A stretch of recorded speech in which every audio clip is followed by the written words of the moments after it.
Good. All right. Good morning. My name is Emily Quarles-Mowrer. I'd like to welcome you all to the Unitarian Universalists Fellowship of Pottstown. Welcome to all of you who are joining us here in our sanctuary. Welcome to those of you who are visiting our service online this morning. And welcome to all of you who are visiting our service sometime in the ether, far away on YouTube. With all the choices we have for Sunday morning, I am so glad you chose to be with us. This morning, we will have music played by Kate Price, and we'd like to give a shout out to Rick Dusky as our technology lead today. Thank you so much, Rick, because I was going to be doing both, and he was like, no, I got it. For over 50 years, the UUFP has been a liberal religious cult in the Pottstown area. As UUs, we believe that the entire interconnected web of life is worth listening to. That listening to those who are different can teach us as much about ourselves as it does about them. And that the world is a big place with lots of questions to explore. The important thing is that we keep an open mind and that we help one another as we search. But perhaps the most important thing is that we believe that everyone is within the circle of justice and compassion. So no matter what they're searching for or what questions they bring, we hope that your spirit and your heart and your mind are refreshed this morning as we explore the way that love shapes our understanding of togetherness. We come together this morning and every Sunday morning, not because we share a creed, but because we share a promise. We promise to help one another on our spiritual journey. So whoever you are, wherever you are, whomever you love, wherever you come from, we are so happy that you came to be with us today. Now we have a moment for announcements. If anyone has an announcement, please feel free to come on up to the front and use the microphone and introduce yourself.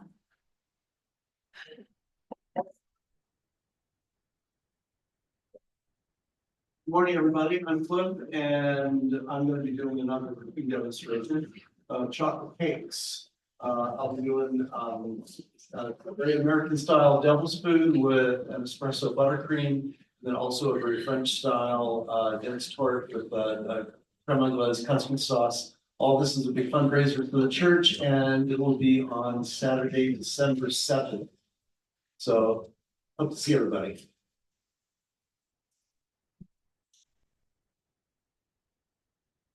Good morning, I'm Miranda, and one pleasure to be here. Can you hear me? No. Although we heard you ask. Oh, okay. So start over. This is to let you know that there is going to be a labyrinth walk on New Year's Day here.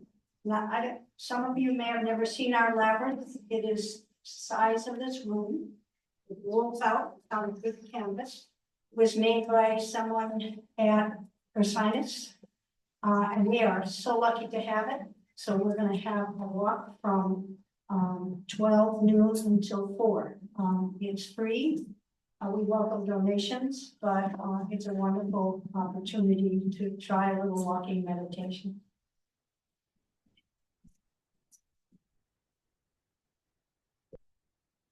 Good morning, I'm Valerie. To share a weekly reminder that raffle tickets are on sale for the craft raffle. We have 20 items out. Some of them are beautiful, some of them are delicious. Thank you so much to the people who have already bought tickets. We've sold, but I would love to sell lots more. So if you haven't yet, please come find me after the service and come look at all the beautiful things we have. Some of the items that we have out on those tables would be valued at over $100 if we were selling them. They are really, really amazing donations. So please come check them out. Please come check them.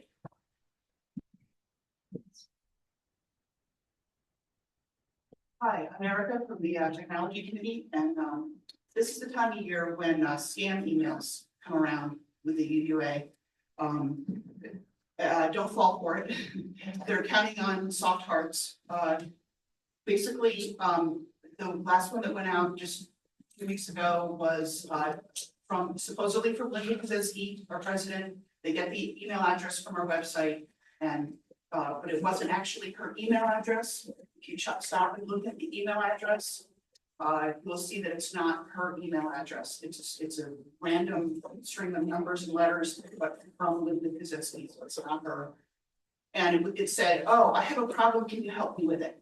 Then the next step is, if you answer it, they're like, oh, don't tell anybody, but there's a number that needs help, send gift cards. They're counting on your soft hearts, don't do it, stop, think, check the address that it's coming from. The actual address, not just the name, but the address that it's coming from. And if you are really concerned, like, oh, Linda may be really asking this, or some other person from the either the somebody you know in the UU or whatever, it might not be them. Call them and say, hey, is this really a thing? The answer is probably no, it's probably the same. But I just want to let everybody know if you get stuck. You would you work. Thank you.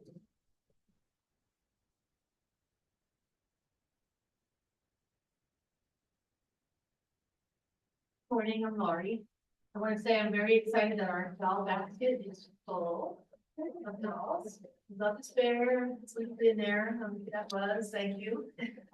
So, gonna keep knitting. I have new instructions to put out with the basket out in the lobby. These are the dolls that we knit or crochet and then donate to Health Progress International. They put them in medical kits as packing material that is sent around the world to needy communities, and then the service persons distribute them to children who may not have a toy. So if anybody's interested, please look out in the lobby for the instructions. And we can also meet on the third Sunday, which is today, after potluck, if anybody would like to learn to knit. Thank you.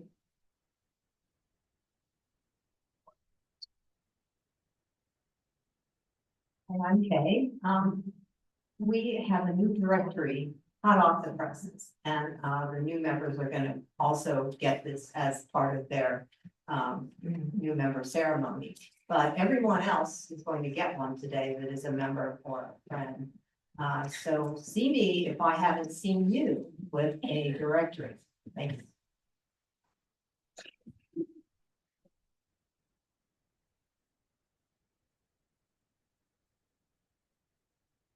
Thank you all for the announcements, and just as another to the scam announcement, we just went over this training at my work. I work with wires in and out, and one of the things that they really stressed is if you call somebody or if you contact somebody, do not use the scam email information.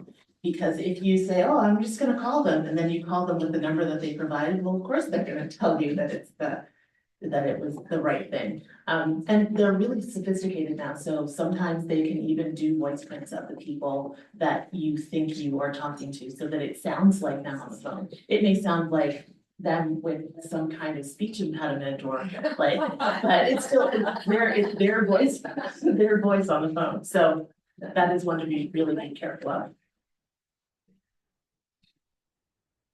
All right, now it is time to light the chalice. Yes, right.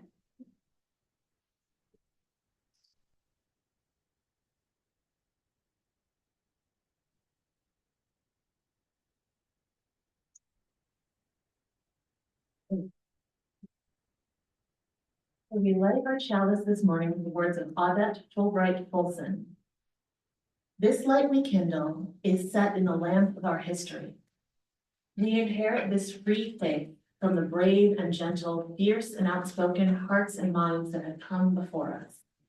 Let us be worthy inheritors of this faith, and through our good works, pass it boldly to a new generation. And I just say it warms my heart that everyone's always like, I want to light chalice. All right. So now it's time for that chime. Before we ring the chime, if you have your phone out or if you have technology around you that might distract you from being in this room at this time with these people around you, I invite you to put your phone into worship mode. Hey, Lorelai, can you put my phone into worship?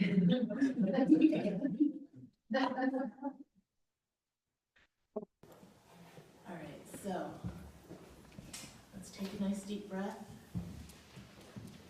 settle ourselves into our chair. Feel the connection between your feet and the ground. Feel the way the air moves into your lungs and out. Hear the gentle shuffling of the people around you. Feel the movement of the air as the fans stir it around. And listen to the sound of the chime.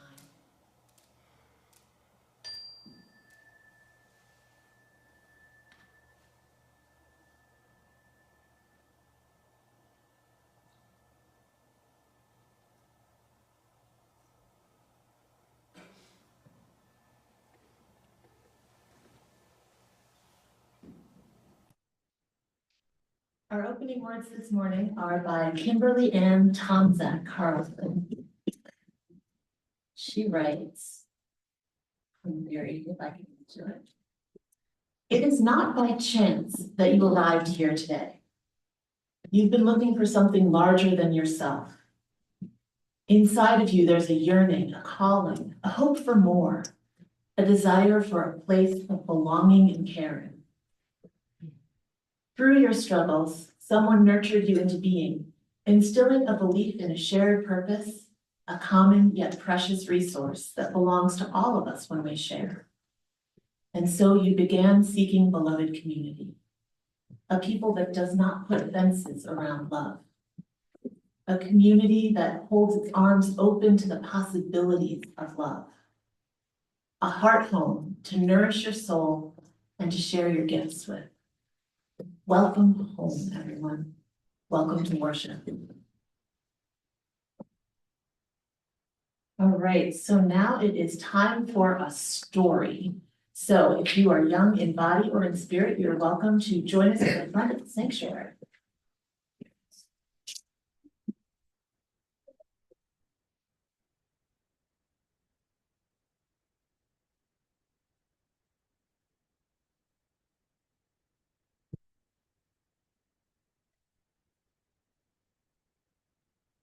Usually sit on the other side, but this time I'm gonna sit over here with you guys. All right. So today's story is a little bit more of a conversation. And it's based on a conversation by Martha Dallas. And it's not just open to everyone who's sitting right up here, but you guys get first dibs on talking. But everybody gets to have an opinion here. So I am curious this morning about what you all believe is the best food. All right, what's your best food? Cake. Cake. Yeah. Good choice, good choice. Salad. Anybody else have best food? Sushi. Sushi. Ooh, that's awesome. That's good. Sweet potatoes. Nice. Yeah, best food. Ice cream. Ice cream. Awesome. Very good choices. I eat all of those things. All right. So that is a diversity of beliefs right there. But you know, it's not really surprising that there's a diversity of beliefs about best foods. So do you guys have like a word that describes your best food? Sure, what's your word? Delicious. Delicious. Soft. Soft, nice. Oh, too soft, 2 votes for soft. Anyone else, anyone in that bigger audience want to give a word that describes their favorite food? Yes. Yummy. Cheesy. Cheesy, cheesy goodness, yes. So, now, for many of you, perhaps even most of you, that food that you think is the best food, that food that you love the very most today, it might not be your favorite for the rest of your life. And you're like, what? No, that's impossible.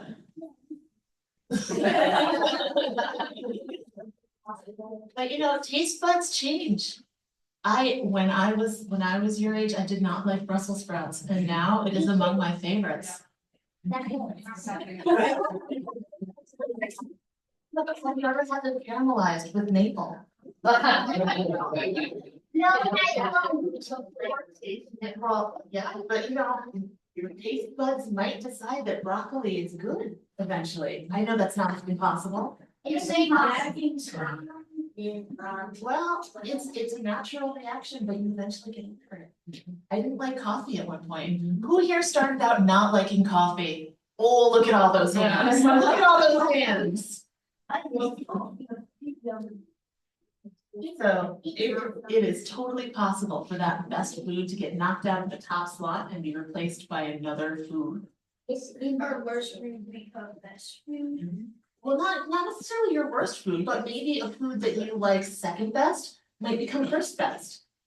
Or maybe a food that you've never heard of before, that you've never tried, becomes your first best and knocks your current first out of first place. What if you decide that someday you're gonna find a cookie and there's a cookie that they only make in Morocco and you visit Morocco and you're like, this is the best cookie ever. It totally knocks out sushi and chocolate cake. What?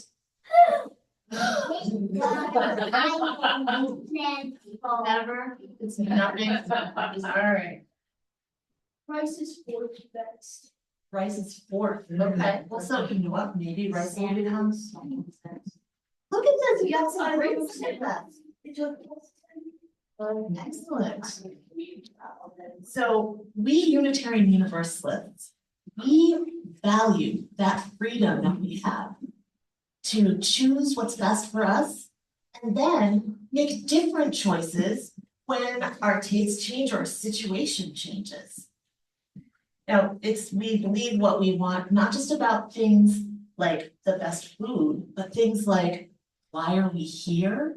Or what's the meaning in our life? What gives meaning to our lives? Because the things that give meaning to our lives at one point in our life might change sometime. How can I be most true to the purpose, for my purpose for being in the world? And your purpose at the beginning of your life might be different from your purpose at the end of your life. And they're all your purpose. Just like your size might change, your purpose might change. Well, So- for kids, it's to go to school and have fun, but for adults, it's different. Exactly. For adults, it's builds and tests us. It's awesome, it's awesome, I got it now. Well, sometimes. Just like that, it's like $20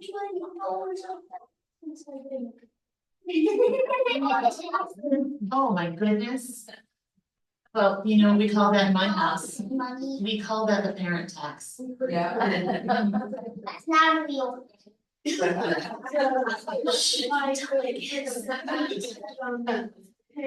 Parent tax to my dad, so I gave him a normal size Twix bar. Yep. From Oh, the Halloween parent tax? Yes, that is totally real, 100%.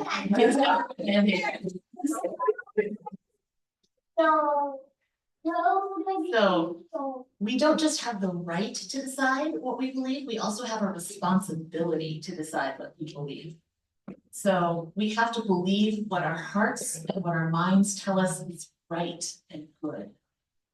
But you know what? We don't have to do this all by ourselves, which is awesome. Because we have people around us who can help us. They can help us figure out what our beliefs are, just like we have people who can help us figure out what kind of foods we can eat. And we can offer one another little tastes of different ideas, just like we can offer little tastes of little foods until we figure out what feels right and true and good for us. Because we were talking about food. You got it. Well, I didn't hear. Oh, it wasn't exactly a pun, but it was a metaphor. We're using food as a metaphor to tie with ideas. Yes, our tastes for ideas and our tastes for foods, they both might change. So we can put several different kinds of ideas on our plates and just come back to the ones that are new, just come back to the ones that are right for us. So as you go forth into this season of good food, I hope that you keep your hearts and your minds open. Bless you, not just to the good foods that you might not want to try, that if you try them, you might love them, but also to all the new ideas that are out there that might be just the right thing for you and might help you to determine your purpose in the world. Sound good? So we're all about candy cane hot cocoa, but the hot cocoa's in the candy cane. That sounds like something you could probably market. Get a syringe and you're. It's all You have in to fill out the candy cane, then put the syringe in, then put the top on the side, and keep the hot cocoa coming down. No, you just drink it, or just invite it.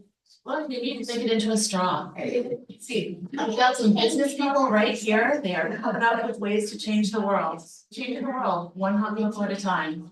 All right, everybody. Thank you so much. Let's all sing Go Now in Peace.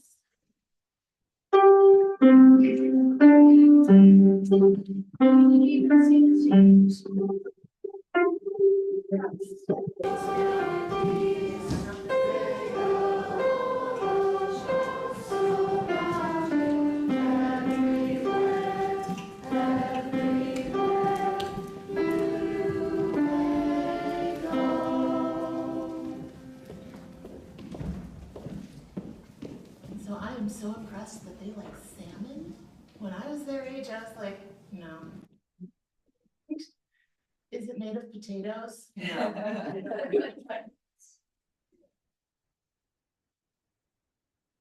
All right, so this is the time in our service when we pause for our morning offering. Our fellowship has been built by lots of small acts of welcome and generosity. The land was donated by people who believed in a free church. The building was built by the founders and the members and friends who saw a need for a fellowship where faith is an exploration and where questions are encouraged and not crushed. And the building and grounds have been maintained by the care of the current members and friends. And when we maintain this building, we're not just maintaining the physical building, although we have people who do that and it's amazing, and thank you so much. But also we maintain the care of this community, and that's also really important. So however you're able to give, whatever you're able to give, we are so grateful.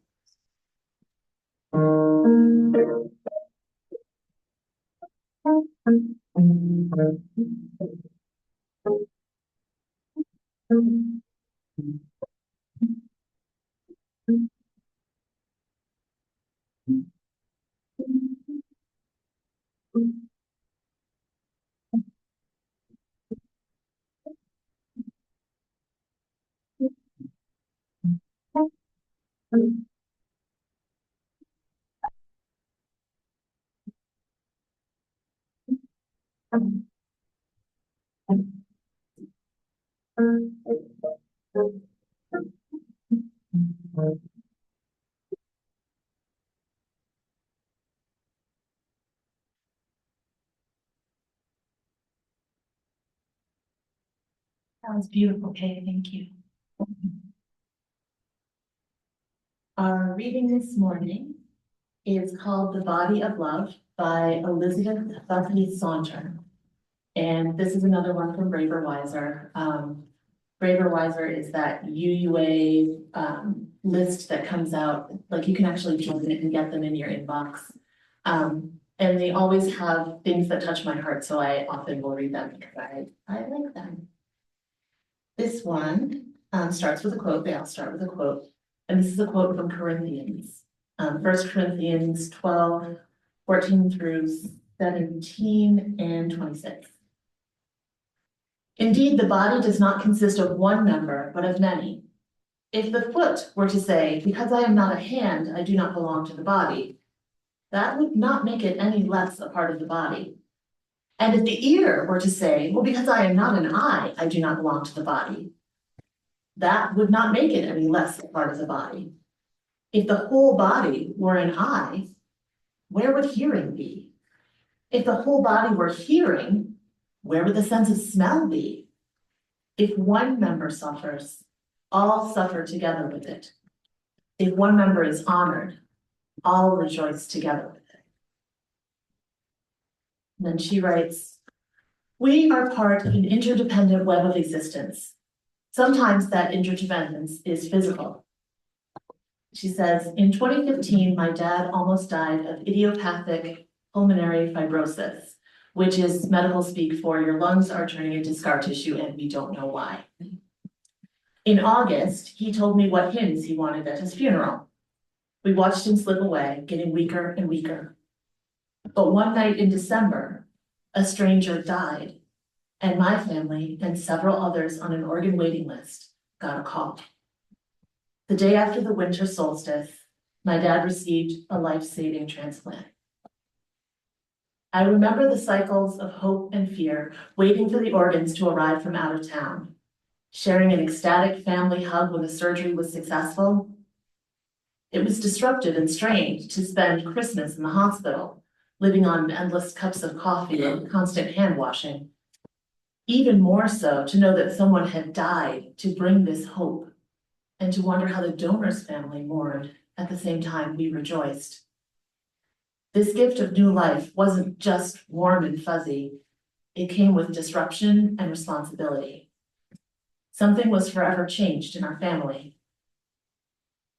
Something also changed in how I understand human connection. One day, about a year and a half later, I spotted a man wearing Donate Life gear on a walk with his mother. And I stopped them. Hey, this is weird, but I saw your hat and just wanted to see what your connection is. My dad is a transplant recipient. The man told me his brother had died young, and they chose organ donation. And they kept getting notifications, his mother said. His eyes were in Tennessee. His lungs were over here. He'd been a small person, so his heart went to a child. They think sometimes about how those living pieces are still living all over the country. I told them I would probably never meet or know my dad's donor family, and I asked them if I could thank them. So I did. Christian teachings use the image of one body to describe the beloved community. This is part of what this means to me now. Organs and tissue connecting strangers across time and space. We needed one another to survive, not just abstractly, but in our flesh, in our blood, in the choices we make, even amidst death. What would change if I lived with this knowledge? If my cousin's heart kept your child alive? If my O-negative blood saved the life of the religiously conservative man in your neighborhood? If your uncle's lungs breathed air into my dad's body the day he met his granddaughter? How would I act if I really knew that we are not isolated individuals, but parts of each other's being? What grace, messy, vulnerable, disturbing, might come to dwell among us. And she closes with a prayer. O God, whose name is love, hold us close in this season of waiting. Rejoice with us in every instant of hope breaking into our world. Open our hearts to the messy reality of our interdependence. Guide us into living vulnerably and bravely in that truth. Teach us to love one another as part of one body, so that each and every one of us may survive and thrive. Now please remain seated as we sing Spirit of Life together. It's number 123 in the gray hymnal, but the words are also going to be up on the screen.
now it's time for the new member ceremony. So I'd like to welcome the membership committee up to the front to conduct the ceremony.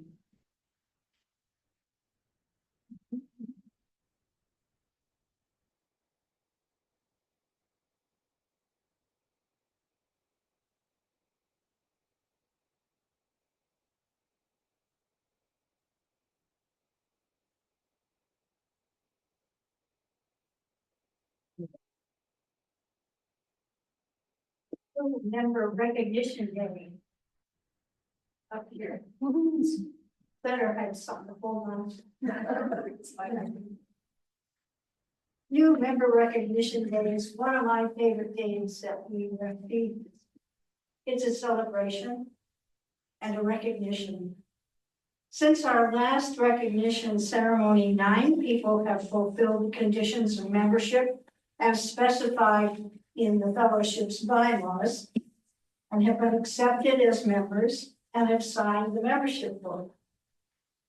In signing our membership book, a person agrees that they are in fundamental sympathy with the principles of freedom and reason in our religious life.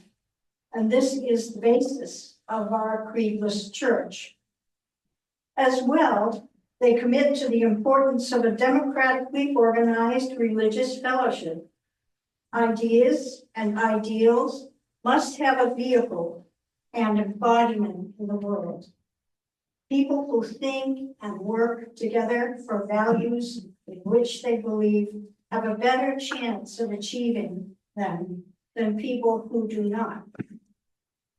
And finally, they accept the responsibilities which go with membership in any human community.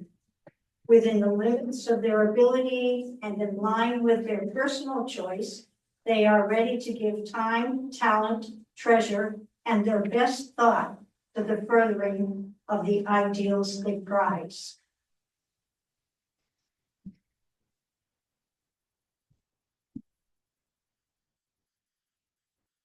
This morning, we celebrate and welcome as new members of this congregation the following people. I will read the names of the new members. When you hear your name, please come to the front of the sanctuary and bring your order of service with you. And we'll just line up along here. Sandra Badinsky, Michael Badinsky, Diane Evans, Lloyd Hangley, Sheila Sawarski, Sarah Wennick, Stephen Wennick, and Jessica Martin.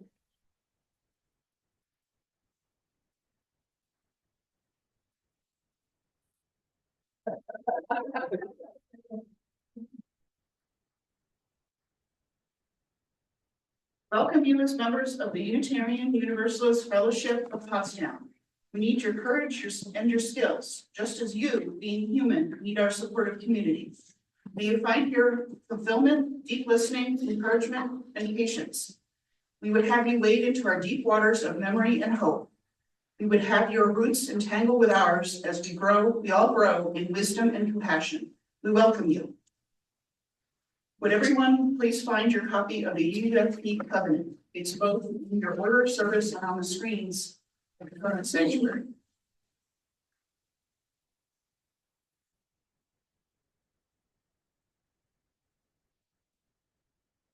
Will the congregation please rise and join our newest members as we reconnect this beloved community by reading the UFP covenant? In the pursuit of truth and in the spirit of justice, we unite in compassion and fellowship and service. We renew the principle as our guide. We covenant to uphold and nurture unity for all are welcome in the search for intellectual illumination and spiritual progression. Resume good intentions, even in times of conflict. And growing tolerance to understanding.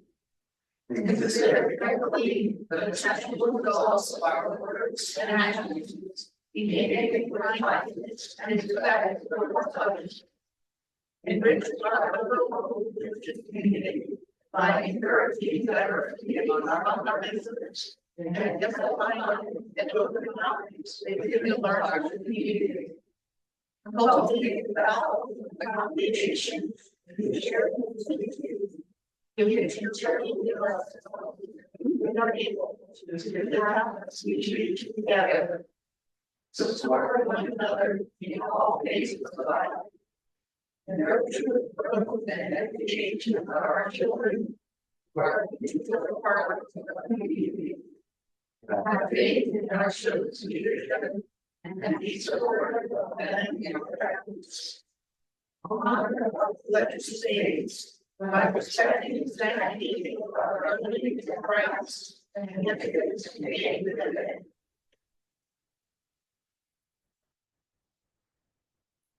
Welcome all.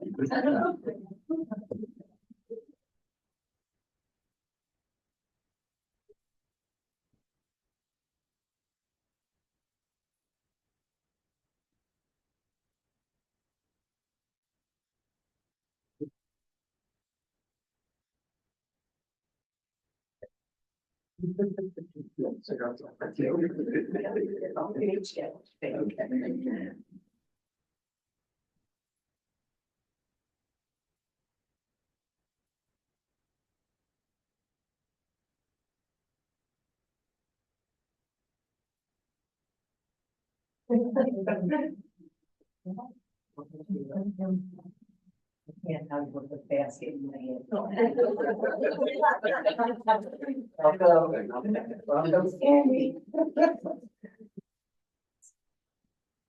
Welcome.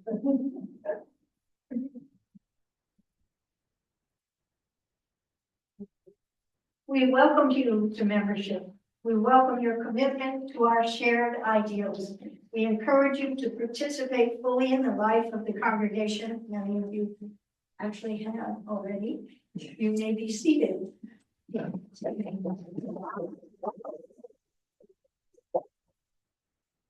Everyone, please join us in the social hall after the service for our potluck lunch and celebratory cake. By Mary Diana. Thank you.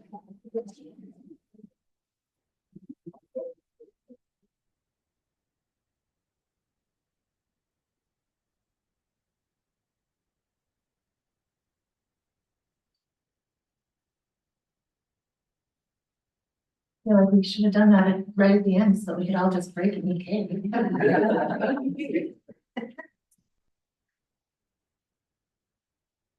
All right, so I do have a really short sermon today. It's called Welcome Work.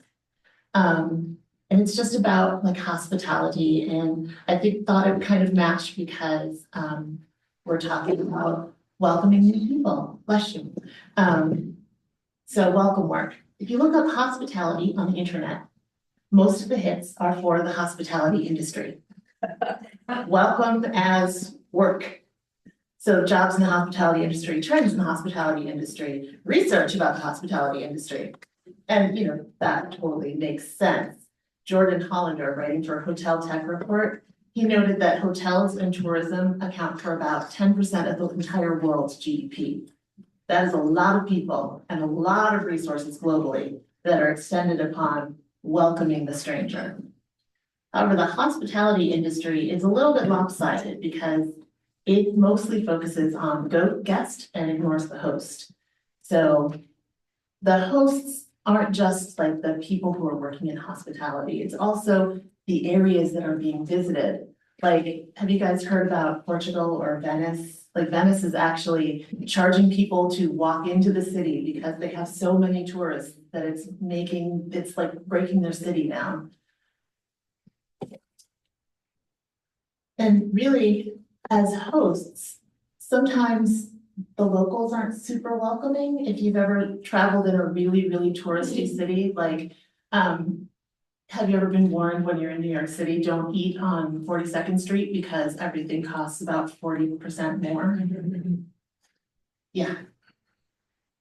Tourism can result in gentrification, pricing locals out. And think about ordinances in various cities limiting the number of Airbnbs that they can have. Locals living in tourist cities can't afford to pay the same amount that a landlord can charge a vacationer. Because a vacationer doesn't care if they have to pay $300 a night, it's only for 2 nights. But $300 a night for a local? It's not worth it for anyone. So when we think about, we mostly interact with and think about hospitality from the point of view of either being working in hospitality, or if any of you have ever had a job in hospitality, or as a person who is using hospitality, like you've gone to a restaurant, so you've been interacting with the hospitality industry. But when you talk about hospitality from a religious context, it's usually from the perspective of the host. Like when I was looking up hospitality and then I added religion, then it was mostly blogs about, blogs from the wives of pastors who were kind of upset about having to constantly welcome the stranger to their house. They're like, I'm an introvert. My extroverted husband keeps inviting people over when I'm doing the laundry. But the point of many of these blogs was that it doesn't have to be a special occasion to open your home. Your house doesn't have to be perfect to open your home. Hospitality is not just meeting people where they are, but meeting people where you are. And allowing someone in makes you feel vulnerable. And it's kind of the same when you welcome people into a community. You're not just welcoming them in, you're also opening yourself up. Well, another thing, so much of what we hear about hospitality has to do with inviting people into our homes. Now, I have trouble with that being the concept of hospitality because my home is not magazine ready. Or it's kind of magazine ready if you're thinking about the before picture. Like there are places in my house where we still got exposed drywall. And you know, I also have a dog who gets too excited about visitors and cats that shed their hair everywhere and a Roomba that can't keep up. Thinking about having people over makes my skin itch. Many faiths frame hospitality in the context of service to others. And the blogs are talking about like refusing to open one's home as disobedient or sinful. And I'm not really comfortable with that language. Like I'm not any more comfortable with that language than I am with people seeing how much laundry builds up in the house. Well, a UC Berkeley Greater Good white paper on signs of generosity, written by Summer Allen, PhD, noted that a meta-analysis of 37 studies of older adults found that those who volunteered reported a greater quality of life, but only if they chose to help of their own accord. So if it's someone on the outside telling you you're bad if you don't let people in, it doesn't improve your quality of life. But frequent helpers report feeling greater vitality and self-esteem. So hospitality can be forced. I mean, what this is saying is hospitality can be forced, but if you've ever worked a job in hospitality or retail, you know that there's a difference between providing customer service with a smile and genuinely being open to reaching out to the people around you. And even though personal hospitality seems to have become inextricably entwined with hosting people at one's home, that's not the only way to welcome a stranger. Bless you. You know, possibly the most famous biblical story about hospitality is the Good Samaritan. We all know the Good Samaritan, right? He found somebody on the side of the road and he didn't take him home. He put him up at a hotel. The hospitality industry is about providing a service, but hospitality is just about providing care. And I think that we sometimes conflate the two. Bless you. When we're talking about welcoming the stranger, we're not talking about providing someone with 5-star service, or if we are, we shouldn't be. You don't have to welcome people into your home to be welcoming. It's about opening your heart. In fact, if we limit our definition of hospitality to hosting people in the house that we live in and offering them food, we're excluding from grace all those people who don't have that kind of house or those kind of resources. Sarah Elizabeth Finch wrote a blog post for IBelieve.com called How to Be Neighborly in the Suburbs.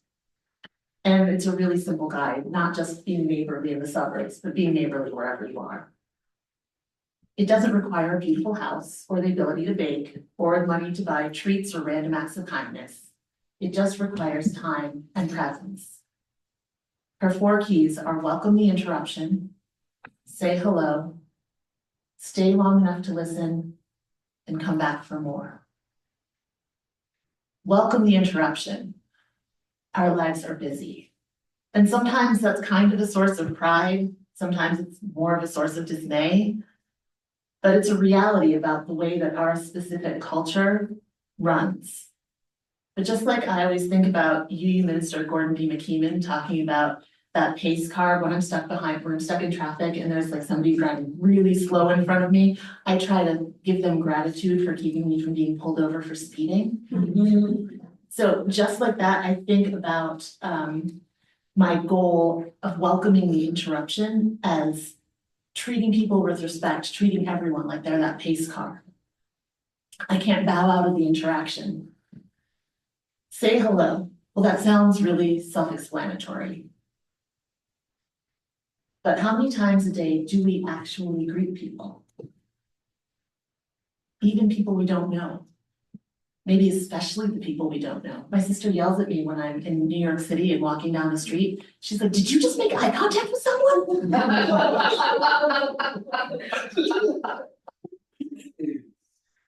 But you know, we see people every day. And there's a lot of research about weak social bonds, about those social bonds with the people that you don't really know, but that you see on a regular basis, who smile and are pleasant and are helpful. So, you know, the person working the grocery store or the window at the coffee shop or the neighbor who's out for a walk. Saying hello and smiling at strangers promotes your own happiness and theirs.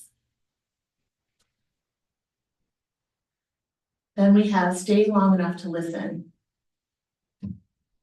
My sister once said of money that was spent or lost, oh well, I can make more. But of time, you can't just make more time. Giving someone the gift of our time and offering someone our attention, really listening to what they have to say, that really is the most precious gift we have to offer. And it doesn't cost anything. And then come back again for more.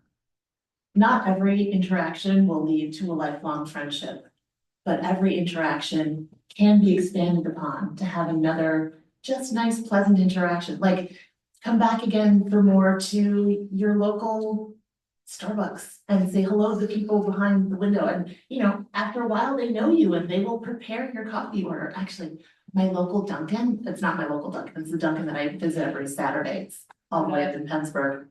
I ordered something different one day and they were like, wait, did we give you the wrong thing?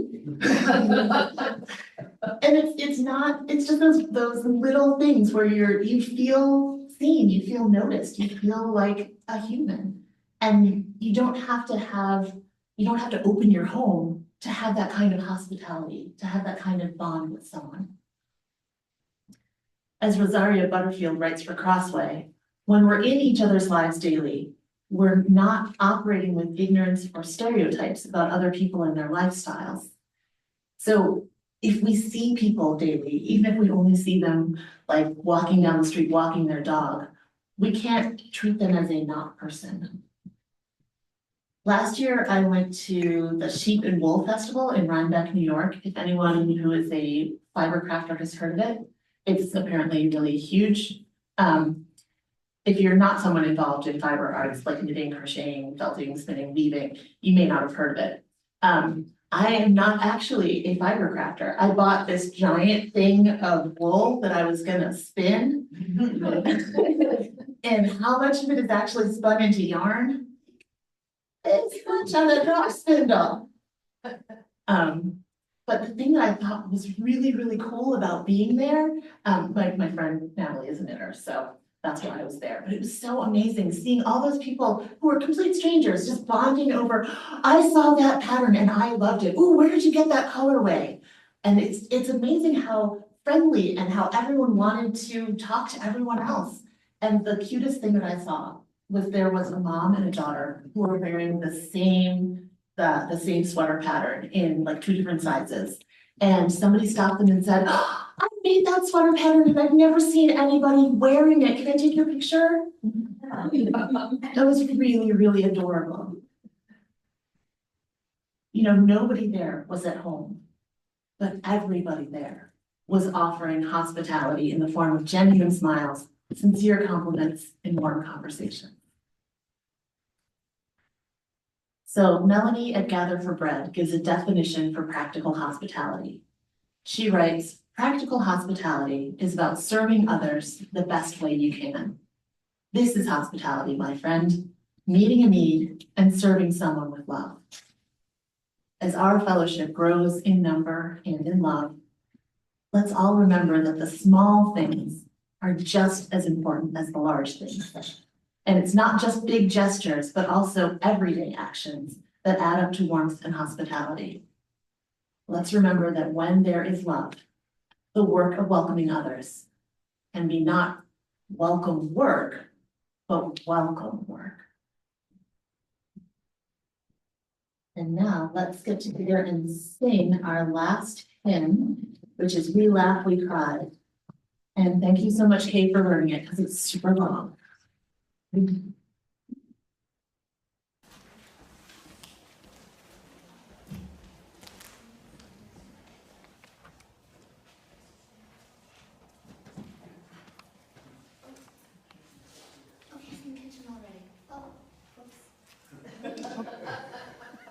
I could start playing it, but it would be bad. You'll get around the kitchen.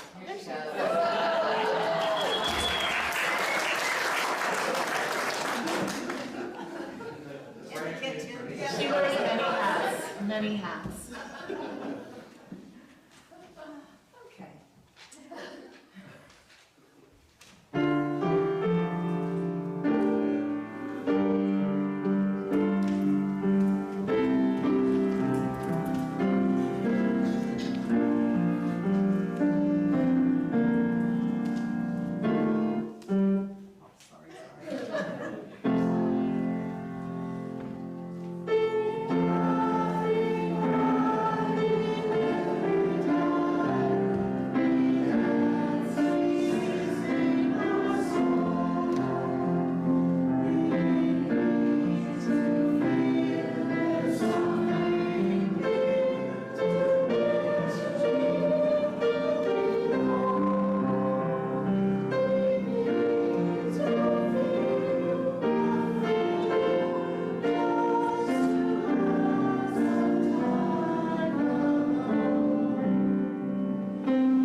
And thank you for learning that very long song.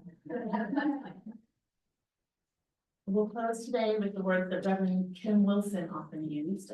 They're up on the screen as well. Please join me in reading these words together. Go out into the world of peace, have courage, hold on to what is good, be hurt to no person, evil for evil, strengthen the faint-hearted, support the weak, help the suffering, honor all beings. And now is the time for joys and sorrows. If you have a joy that is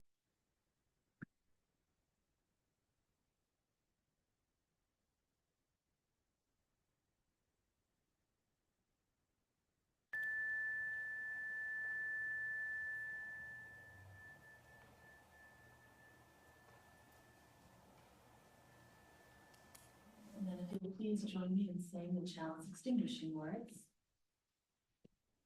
We extinguish the chalice of flame, but not the light of wisdom.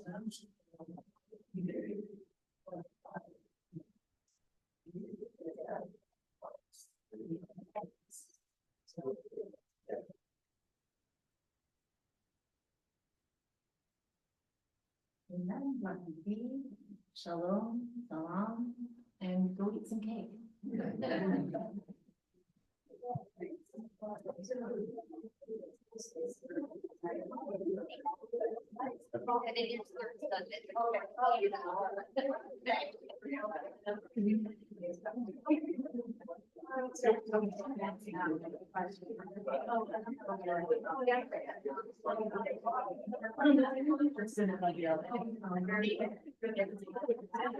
I'm not even